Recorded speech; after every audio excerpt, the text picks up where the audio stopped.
Hey guys, what's up? It's me, TG Gaming. Today I have another top 5 for you guys. Today I'm bringing you top 5 water type Pokemon. Now know this is just my opinion. You will have your own. If you want to discuss your opinion with me, then leave that in the comment section below. I will obviously look at it and have a look at your top 5 as well. I would love to do that.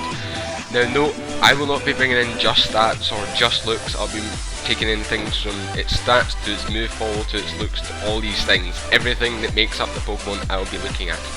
Also, I will not be using legends in my top 5s because I'm holding it for a top 5 legends video in the future. But if your top 5 includes them, then by all means put some legends in. And without further ado, let's get started. Okay, so number 5 we have Ludicolo. Now Ludicolo for me, just look at it. It's just so happy. It's just like, I just want to give you a hug. But yeah, that's what really brought me in with Ludicolo. It was just the way it looked. It was the way it looked. It was the way it acted. Especially in the anime, it was just so silly and just so downright daft that you couldn't just not love it. Now, as you can see, it is the carefree Pokemon. Really, I've just described that in a nutshell. Its shiny form does make it look a bit more like a water type. This is water grass, so that's why it looks more like a grass type.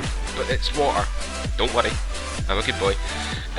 It's 4'11", it's 121.3 pounds, and it hears if it hears festival music, its muscles fill with energy. I mean, imagine that. Imagine if our muscles could fill with energy every time we heard festival music. But no, we just sit there in the corner and just cry because we don't like festivals. Okay, on to number 4.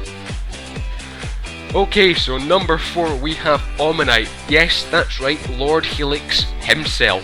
Now, I've been following Twitch Plays Pokemon. If you don't know what that is, I'll leave a link to the Twitch account in the description. Basically, the premise of this was, it's a social experiment where people would play red and blue, and this sort of blew up. What would happen is, the Twitch chat would actually control the character, and this was, I can't believe no one thought of this. And in the game what happened was, we had the choice of Dome and the Helix Fossil. We chose the Helix Fossil because for some reason you can't toss a fossil. So, and because everyone was controlling this one guy, it was impossible that you wouldn't toss items. You had to toss an item. So this was just the untossable, and we just, yeah, Lord Helix. Basically, the good guys became the Dominion of Omanyte, Lord Helix, and anything that was bad or cursed, we said it was the way of Dome, and it was amazing, and oh my god.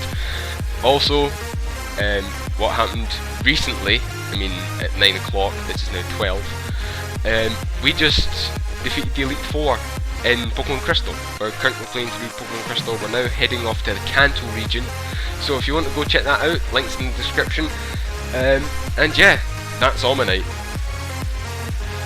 So next off we have Empoleon. Now Gen 4 for me, it was me getting back into Pokemon because, as a lot of people know, Gen 3 wasn't the strongest of the generations. It was actually the weakest, and a lot of people fell out with Pokemon at that time, and Gen 4 had to hit home. If it didn't, then Pokemon wouldn't have survived the way it has. So Gen 4 was amazing for me, and I chose Piplup as my starter because it was the water starter, and also it was a freaking penguin. Why wouldn't I take a penguin?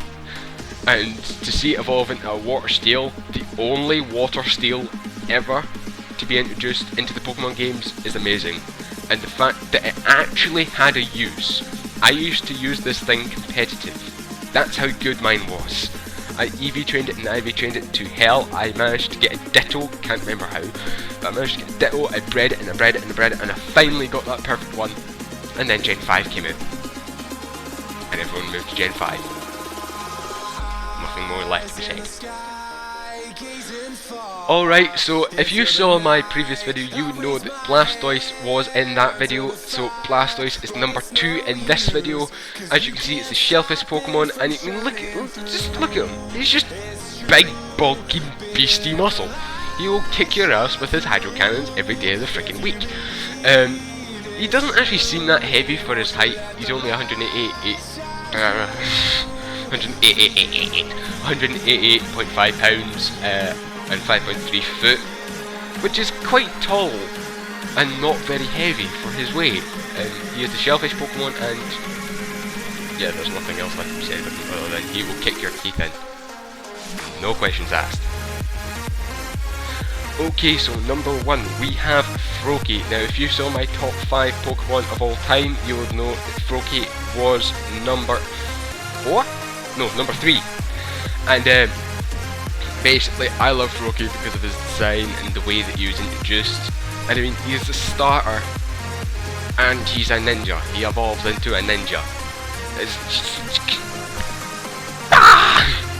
I love that idea. The fact that it evolves into a ninja. A dark water is just amazing. Now, as I said in the previous video as well, I don't like his shiny form, mainly because it's so similar to his original form. That doesn't really look shiny to me.